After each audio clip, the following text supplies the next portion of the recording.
I've come to suck your blood. Holy crap, that's disgusting. What am I talking about? All right, you know what this is. Movie facts, here we go. Here are 5 facts that you might not know about 2 of the most famous monsters in literary and cinematic history. Might have made that title a little too long.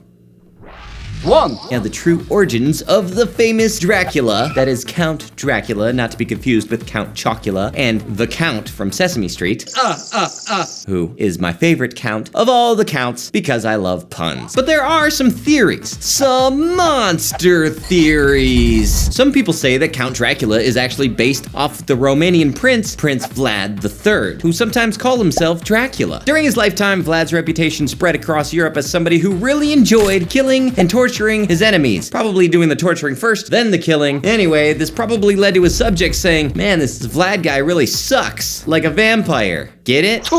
The legend that we've come to know and love today, not to be confused with Twilight or anything, but the actual story of Dracula was written by Bram Stoker in 1897 in the form of the book Dracula. One time, Sir Arthur Conan Doyle, author of the Sherlock Holmes books, wrote to Stoker saying, I'm writing to tell you how much I very much enjoyed reading Dracula. I think it is the very best story of diablerie, which I have read for many years. Wow, that is really awesome. I can't even imagine. That would be like the game theorist commenting on one of my videos and complimenting me. Exactly like that. Before publishing the final version of the book, Stoker made the decision to cut out the last chapter of the book. Spoiler alert, just in case you were gonna go and read that book this weekend, that final chapter, which is no longer canon, Dracula's castle falls into ruins and Dracula eventually dies by falling off the top of the building. One of the theories as to why he left this out of the final publication, a book theory, is perhaps he wanted to leave the story open in order to potentially make a sequel in the future. However, another theory, another book theory, and a more likely one is that he didn't want to appear to be copying Edgar Allan Poe's Fall of the House of Usher. I honestly don't see what the problem is here. Not wanting to copy somebody else? Artistic, what? Integrity? Never heard of it. 3. In 1922, a German filmmaker made the first visual publication of Dracula, though he didn't get permission to make this film, so he changed the name from Dracula to Orlok. This portrayal of Dracula actually spun off into its own version of a Draclonian type character known as Nosferatu. I really need to work on this pronunciation thing. But instead of being a rich, high-class count, he lives in the underbelly of society. Ew, that is some scary stuff. Since that first 1922 adaptation of Dracula, 28 actors have portrayed Dracula on the big screen. These actors include, but are not limited to, Christopher Lee, Gary Oldman, Gerard Butler, Luke Evans, Leslie Nielsen,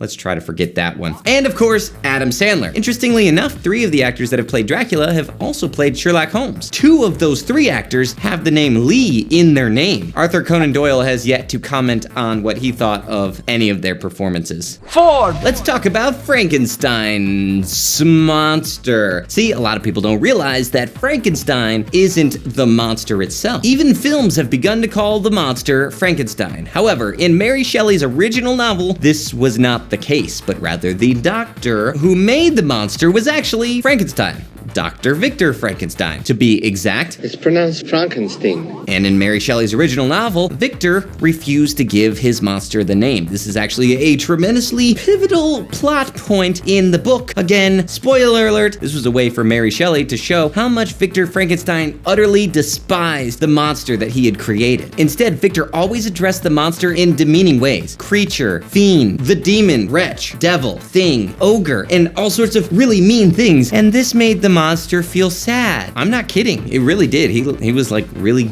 torn up about it. Maybe you should read the book. Pretty good. Not as scary as you would expect. It's a lot of drama. 5! The first time that the Frankenstein story was adapted to moving pictures was in 1910 by none other than the Thomas Edison Company. Ooh. For years, the film was thought to be lost until the early 1950s, whenever collector Alois Dettlaff, whatever's on the screen, that's how you say it, read it. You might want to learn to read with all of those books that you're going to be reading. Anyway, he found that film in a collection that he had purchased. Now it exists. We can all celebrate. In that version of Frankenstein, we see Dr. Frankenstein actually creating the monster itself, instead of what we see where he kind of stitches together a bunch of different parts and reanimates them. I guess Thomas Edison didn't want people to think that you could bring some elephant that you murdered in cold blood with electricity back to life. or something. Thanks so much for watching this episode of Movie Facts. I hope you enjoyed it. I hope it wasn't too spooky for you. If you liked what you see here, then you might also enjoy watching me on my other channel, which is youtube.com/SayGoodnightKevin. Go check it out. Hope you guys have a wonderful and spooky week. Talk to you later. I'm Kevin, and those are the facts.